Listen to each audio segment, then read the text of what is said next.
Story recapped here. Today I'm going to show you a science fiction drama film called The Shape of Water. Spoilers ahead. Watch out and take care. In 1962, during the Cold War, there exists Occam Aerospace Research Center, a secret government laboratory in Baltimore, Maryland. Elisa Esposito, a mute woman, works there as a cleaner. She lives in a tiny apartment just above a movie theater. Elisa's life looks like a well-practiced routine because she does the same things every day. Ever since she was a child, Elisa already had wounds on her neck, and she constantly wonders where it came from. Her next-door neighbor, Giles, a middle-aged illustrator, is one of Elisa's closest friends. Her neighbors are relatively nice to her as she is a polite and friendly woman. She always takes the bus on her way to work, and she is always welcomed by her closest coworker, Zelda Fuller. When other coworkers harass or intimidate Elisa, Zelda always stands for her. Both of them are in charge of keeping rooms and other facilities clean. Their work consists of going around offices and rooms that higher executives use. On a typical work shift, one of the officials announces that a new and valuable asset is added to the research center, captured from South America. A vessel is brought inside along with Colonel Richard Strickland, the one in charge of the project. As Elisa takes a closer look at the vessel, something from the inside thumps it, grabbing everyone's attention. Frightened and confused, the two ladies leave the room and go about their work. While cleaning the men's restroom, Elisa and Zelda meet Colonel Strickland, who immediately gives off a very menacing vibe. A while later, they both hear a scream from the room where the vessel is placed. Strickland emerges to the hallway with 2 fingers missing from his left hand, making the guards run to his rescue. Elisa and Zelda are assigned to quickly clean the bloody room where they keep the new asset. As Elisa splashes a bucket of water on the floor, Colonel Strickland's 2 missing fingers come out from a corner. Elisa carefully places it in a bag to send it to the hospital. She walks toward the vessel and discovers that the asset is an amphibian man. Fascinated by it, Elisa comes back to the room the next day to see the amphibian man once more. She knocks gently at the vessel, but the amphibian man is now transferred to a small pool just beside it. She calls its attention by offering it a boiled egg. The chained creature comes closer. Elisa takes a good look at it and places the egg in front of the creature. In the next following days, Elisa continuously sneaks into the room to spend time with it as she feeds it boiled eggs. She even teaches it to use sign language, and out of kindness, she plays music for it. She seems much happier now that she has met the amphibian man. While dancing in front of the vessel to entertain it, Dr. Robert Hofstadler, a scientist secretly a Russian spy named Dmitry Mozenkov, sees Elisa forming a close bond to the amphibian man. He reports this to his Soviet handlers, saying that this creature is intelligent and can communicate. Hofstadler's bosses disregard this and orders him to kill it before the Americans advance their scientific research. During one of Elisa's meeting with the amphibian man, she saw that it is chained to a small platform where Strickland tortures it brutally. Meanwhile, Strickland's boss, General Hoyt, wants to harvest the creature's body for further research in space technology. Strickland manages to persuade Hoyt that they should vivisect the creature's body. Elisa overhears their conversation, and it devastates her. She asks help from Giles to liberate the creature. She knows for sure that if she does not do anything, the amphibian man will surely die. He brushes her off, but she remains persistent. Finally, Giles agrees to be part of her plan after he ponders that Elisa is his only real friend and the only one that truly listens to him.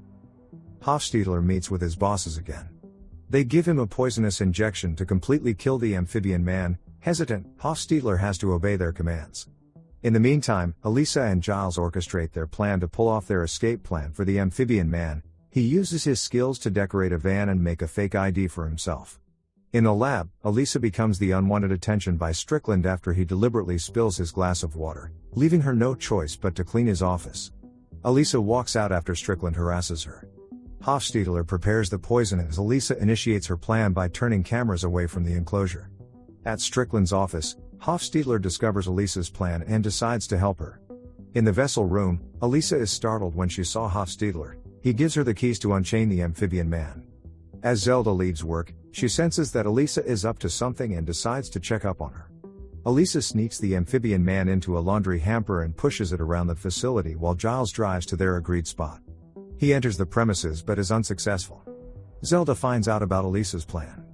Hofstadler shuts down power with a bomb device and uses a syringe on a guard who stopped Giles upon entrance. They successfully get the amphibian man inside the van, and they drive away. At the same time, Strickland and the security team rush to the exit but are too late. This left him devastated and furious. Elisa, Giles, and the amphibian man safely arrive at Elisa's apartment. The creature is kept in the bathtub with chemicals that Hofstadler instructed her to submerge it in to maintain the amphibian man's health. The amphibian man regains his strength after being out of the water for some time. Elisa plans to release him into a nearby canal in several days when it is most probable to rain to provide access to the ocean. In the lab, Strickland and his team investigated how the group managed to escape and steal their asset. When Elisa and Zelda go to work the following evening, Strickland interrogates them, but he doubts that they are responsible for it. He does not think that two women can successfully perform a heist in a high-security government lab. Giles falls asleep at the apartment while watching over the amphibian man. It gets out of the tub and ends up eating one of Giles' cats. He startles the amphibian man, it ends up scratching his arm, and it also runs out of the apartment. It gets as far as the cinema downstairs before Elisa, filled with worry, finds him and returns to her apartment. Upon returning, the amphibian man touches Giles on the head and wounded arm. One night, Elisa struggles to fall asleep. She checks up on the amphibian man currently living in her bathroom. The both of them look at each other longingly and continue to have an intimate moment. For the first time in her life, Elisa feels connected to someone. The love that she so desperately desires is now present in her life. She thinks that her life has a new meaning ever since the amphibian man arrived. Back at Hofstadler's place, his Russian bosses visit him. Already sensing danger, he hides a knife in his defense, but he remains safe as they leave. Giles wakes up one morning and discovers hair growing on his head where there was previously a balding spot. Also, it leaves him confused that the cut on his arm is not completely healed. As Elisa and the amphibian man grow closer, they make love. She even floods the bathroom so they can swim together. This causes the theater to have leakages. The theater owner complains about it, forcing Giles to disturb Elisa and the amphibian man in their precious moment. Back at the lab, General Hoyt informs Strickland that in 36 hours, he should recover their asset, or his career and life will be over. Elisa arrives home one morning and realizes that the amphibian man grows weaker by the day. She decides that it is time to let it go soon. She is unprepared for their depart that she even imagines a world where the both of them could be together freely.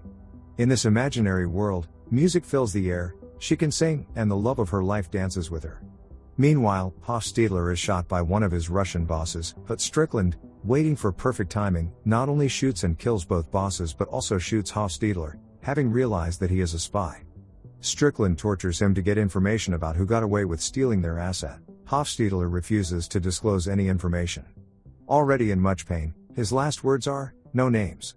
No rankings. They just clean." This makes Strickland think, and it gives him a realization. He is more than shocked to learn that the two cleaning ladies are involved. He goes to Zelda's home to interrogate her and her husband, Brewster. Strickland starts to act manic as he is desperate to catch the amphibian man. Out of fear, Zelda's husband confesses that the amphibian man is with Elisa. Zelda scolds her husband and then calls Elisa to warn her. Strickland, filled with angst, leaves to ransack Elisa's apartment. Again, he arrives too late, but he sees a calendar that reveals where she plans to release the amphibian man. At the canal, they bid their goodbyes to the amphibian man. Strickland reaches the canal, knocks Giles down, then continues to shoot the amphibian man and Elisa. Accepting their fate, they hold hands dramatically. Giles manages to get up and hits Strickland down. The amphibian man gains its strength and heals its own bullet wounds. Strickland is impressed and calls the amphibian man a god before it slashes Strickland's throat with its claws. As the police arrive, the amphibian man takes Elisa into the water. This happens as Giles and Zelda watch in sadness and despair. The amphibian man kisses Elisa underwater and touches the wounds on her neck. This instantly revives her. They remain underwater, in love and happy that they can be together. Subscribe to watch more videos like this. Turn on notifications. And leave a like, it really helps the channel out. Thank you for watching.